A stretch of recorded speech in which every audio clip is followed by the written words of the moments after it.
Content disclaimer. The views expressed in this video are solely those of the host, collaborator, and contributor and do not necessarily represent the views of Royal Productions OWC LLC. We encourage diverse perspectives and open dialogue. If you have any concerns, please contact us at info@royalproductionsowc.com. Thank you for being a part of the RPOWC community.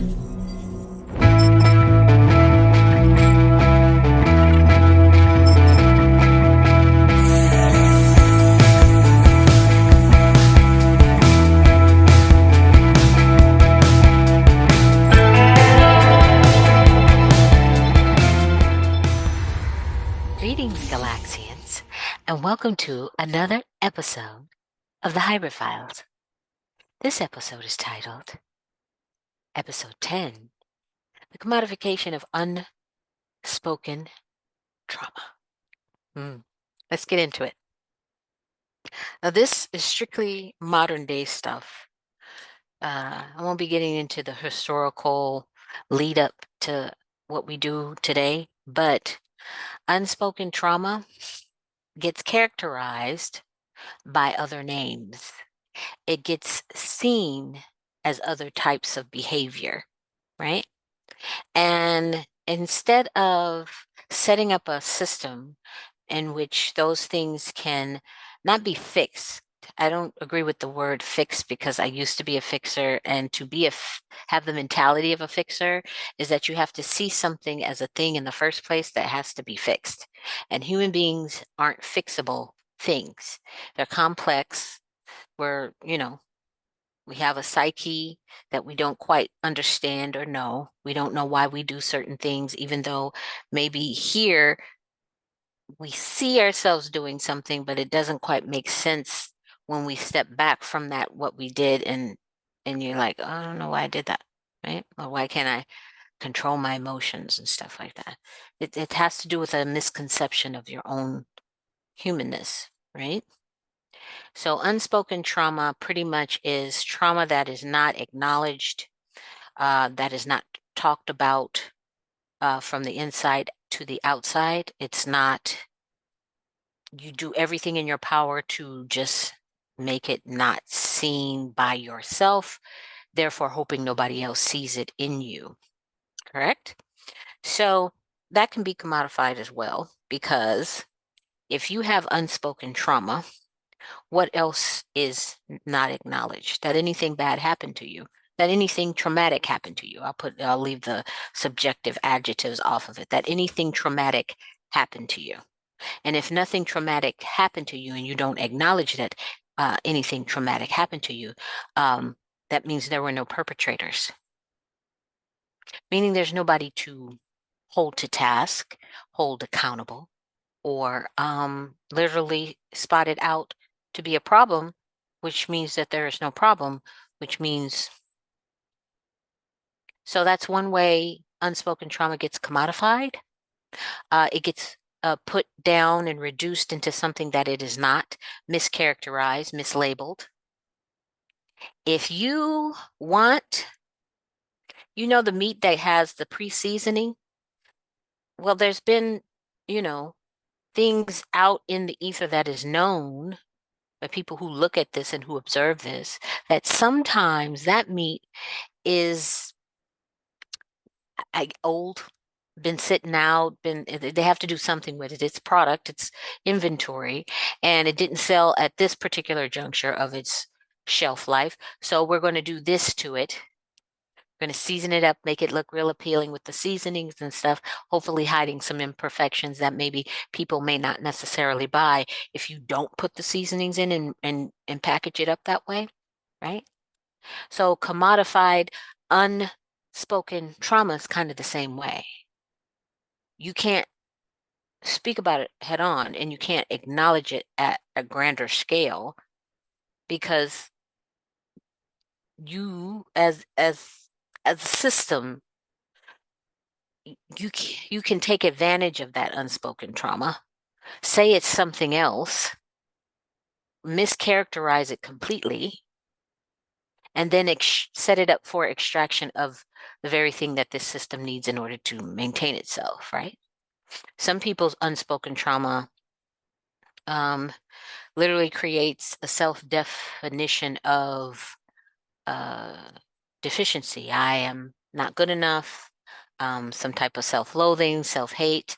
I'm just not good enough. I'll never be anything. Low self-esteem, negative head talk, negative, you know, you you don't have the capacity to positively talk to your own self, let alone anybody else.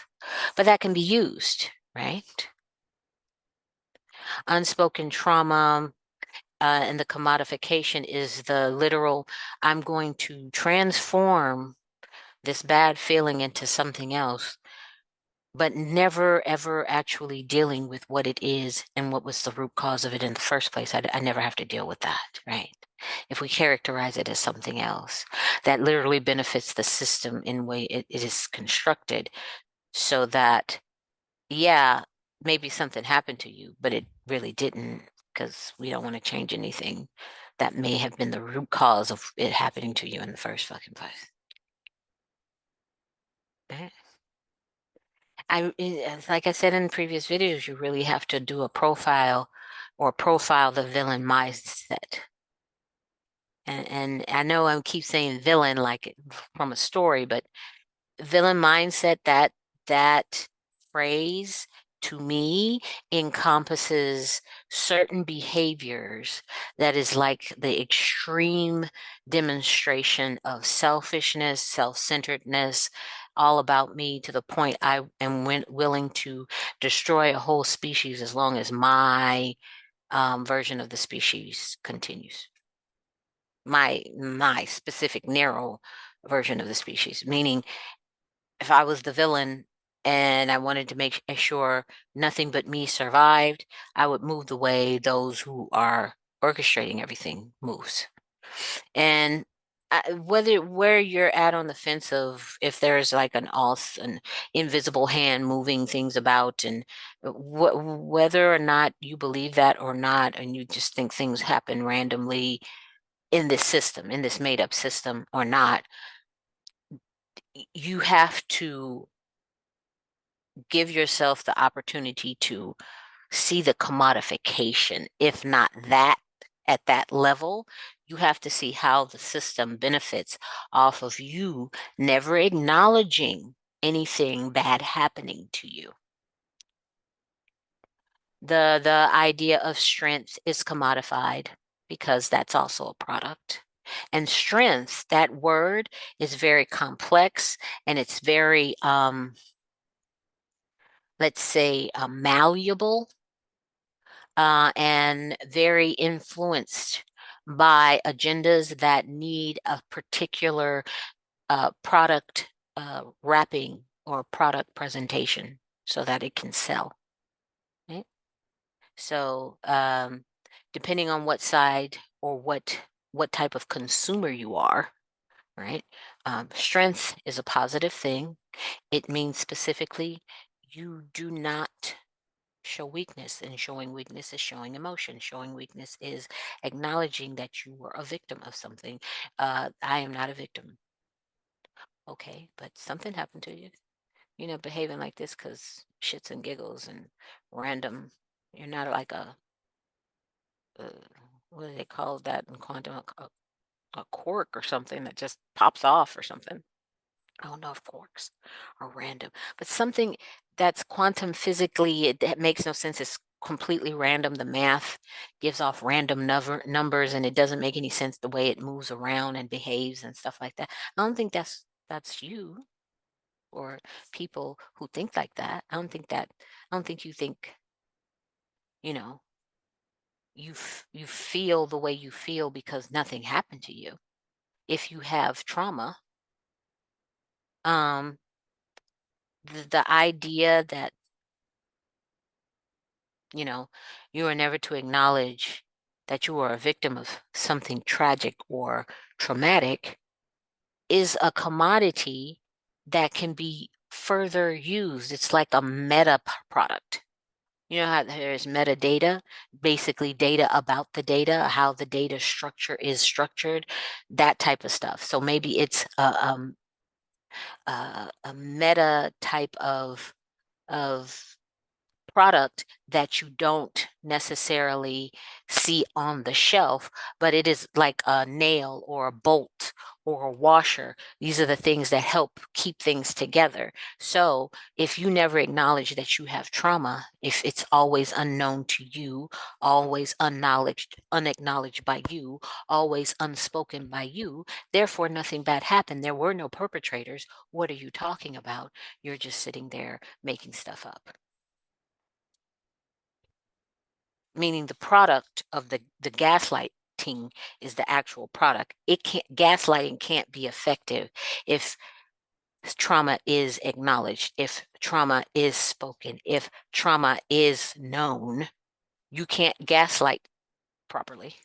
And gaslighting is a tool, a hammer, a nail, a screwdriver, a tool in the toolbox of keeping the veneer of product presentation, product viability, product expiration, and product generation, product inception, right? You can't um, use people who have the audacity to thwart the system by actually talking about their trauma. And sometimes talking about the trauma is also a commodity, or it can be turned into a commodity, I should say. So it's literally this thing that has to be handled in a specific way, or you're conditioned to handle what goes on with you as a natural human being, as a human being complex, gets reduced to this thing that you have to have uh, a certain way of thinking about it. Like the self-help domain literally tells you to think about certain things in a certain way so that you can ultimately rise up in the pyramid of capitalism, because it's a pyramid, it's not flat, it's a pyramid. And it has gatekeepers, it has facilitators, and it has maintainers. That's a different conversation. But you have to have a mindset that fits in the system. You can't, like, therapy and psychology and psychiatry are there to keep this in place. There, when I said measurement in the previous video of commodification of celebrity and skill set and measurement is also subjective, and it also is determined what type of measurement and what that measurement means. The meaning for the measurement, and why is this a measure, and who's the standard upon which you are measuring against, right? So unspoken trauma and its reality is literally integrated and kind of transformed or transmuted into some type of thing that you don't take too seriously, because even though the intensity and the violation, the feeling of violation and the feeling that something bad has happened to you, because you're conditioned and your mind is conditioned or indoctrinated into this commodification mindset, you actually see your trauma as a defective product, which makes you a defective product, which makes other things in your life defective. Not just you being a human and this is how something has happened to you, and you have to go inside and process and live with the feeling and just be within the feeling that this bad thing that's happened. You can't just do that. You have other stuff that you have to consume and buy and sell about yourself, because you're commodified. You're a commodified American. You are a walking data package. And for all intents and purposes, your packaging has to be viable and lucrative and profitable. Even your trauma has to be viable, lucrative, and uh, profitable. If you don't believe me, look at the Viagra uh, as a pharmaceutical solution to men's erectile dysfunction. That's the solution. Do we ever think about what the prop like why is Viagra such a profitable solution? pharmaceutical solution? Are we delving into the cause of so much erectile dysfunction? Like, in order to make a product in the lens of profitability, there has to be a problem that is of such a degree, of such a percentage among a large swath of the population. Otherwise, why are you making it? It's not going to make a profit. Now, I know some people who don't need it. I'm thinking about that phrase I just said. Maybe they do. I don't. Like, what is the problem? Like, why are young men taking Viagra? Why are men in their prime taking Viagra? That's bad. Shouldn't another question be asked as to why erectile dysfunction is just running rampant through the male population, like endemic, like a pandemic or an endemic occurrence? Like, wouldn't you wouldn't you want to ask that question? But no, no, no, no, because to do that is to acknowledge unspoken trauma. And, you know, different swaths of the human population have different unspoken traumas for different reasons. But to acknowledge that is to literally set certain products up to fail. And I also want to inject here the idea of planned obsolescence and how that concept in product manufacturing also kind of comes into relevancy when you're talking about a commodified mine, right? What do you think as a data package your planned obsolescence is?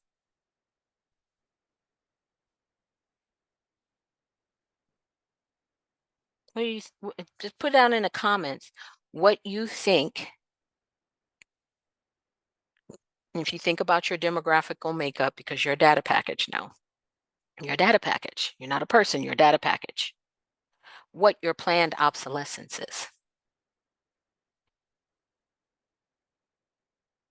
Because every product has a planned obsolescence kind of slated for itself. Washing machines, planned obsolescence. Cars, planned obsolescence. Do you know what obsolescence means? It means an end, a slow moving degradation, ultimately resulting in non-operation, non-viability, non-relevance, irrelevance. Ultimately, it's a slow moving trajectory to can't use it, it's not relevant anymore, it doesn't operate. What do you think as a data package your planned obsolescences? Do you even, as a data package, do you think you even have a planned obsolescence? Since that's also applied to inanimate objects in manufacturing. What you as a product, because you are a product, do not doubt that you are not a product. You are a product. Even though you think you're a human being, it's concepts of the type of human being that you have been sold that you want to be, because those are packages that you have to fit in order to and move around the cabin freely, right? Unless you need to perceive the product of freedom in order to make that the store comfortable to live in, even though it's not natural environment for a human being. But you have to wonder, if you are a data package, what is your planned obsolescence? When do you stop being operational, stop being relevant, and your viability is no longer anything to consider? Your expiration date. Some would think death, but no. I mean, Elvis is still viable. Michael Jackson's still viable. Tupac still viable. Biggie still viable. Been dead for years. Still viable. But you're not them. So what's your planned obsolescence? Can't work no more. Age, disability. Sometimes for women, it's when you get pregnant and you're out of the workforce. So it's basically if you are able to work, that's your planned obsolescence.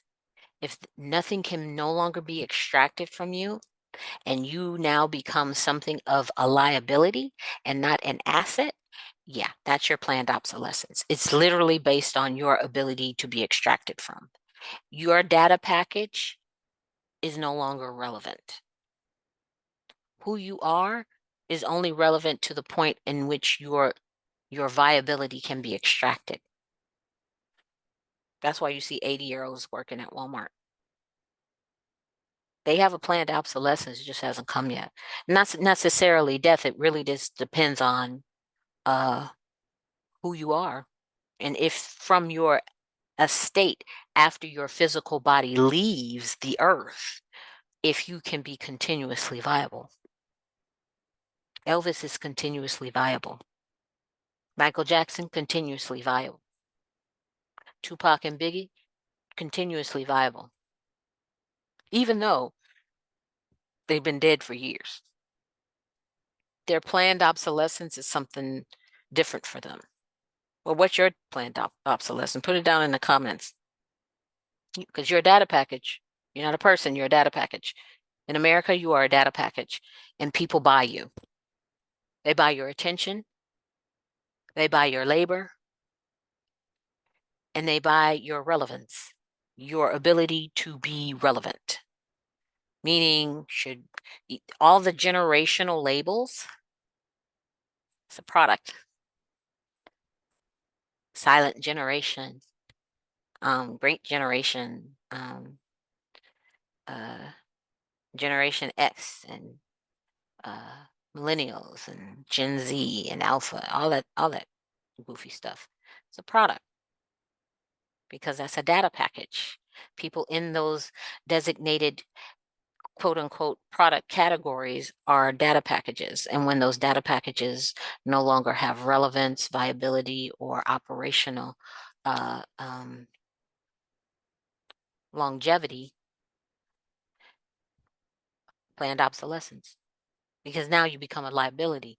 The system, the capitalist system, doesn't want to take care of liabilities. They want to eliminate as many liabilities as they can and keep as many assets as they can. This is how the thinking is. Always, always. Right? This is how you're made to think. It's how you're educated to think. Your viability, your operational longevity, right? But the commodification of not speaking your trauma is like a nut or a bolt.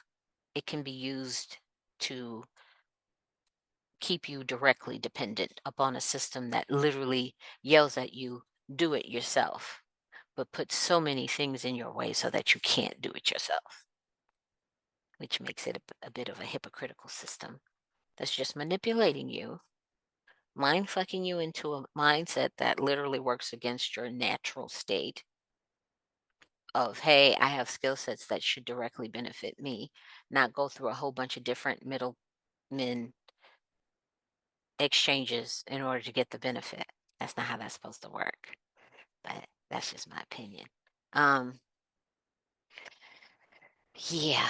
Uh, hmm, I'm thinking a lot of unspoken trauma with regards to children is why we can regard them the way that they do, because they don't really talk about it because they're children, right?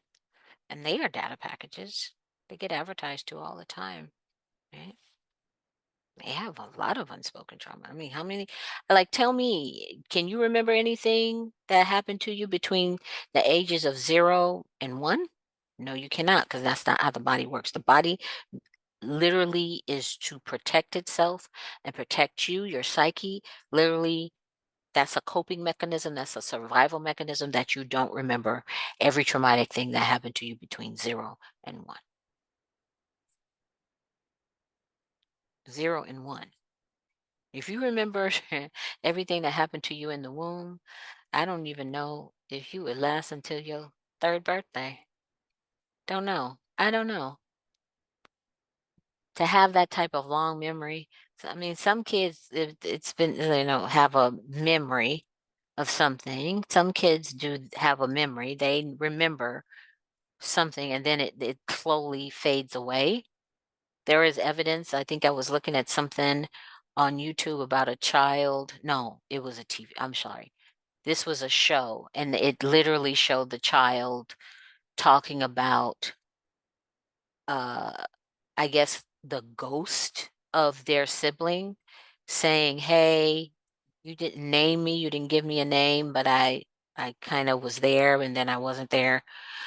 I think it was a Lifetime movie. You know how Lifetime is. And so some children have that type of memory.